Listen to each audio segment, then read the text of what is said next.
बाबा आनंद भैले नगरी हे भोले बाबा आनंद भैले नगरी हे भोले बाबा आनंद भैले नगरी आनंद भैले नगरी आनंद भैले नगरी हे भोले बाबा आनंद भैले नगरी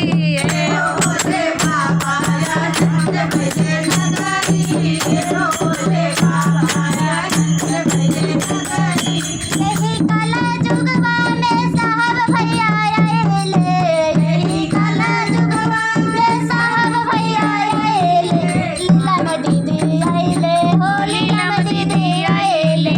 लीला काला जुगवा में साहब भैया आएले साहब भैया आएले हो लीला दीदी आएले बिना सुतरा बताई गईले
Bye.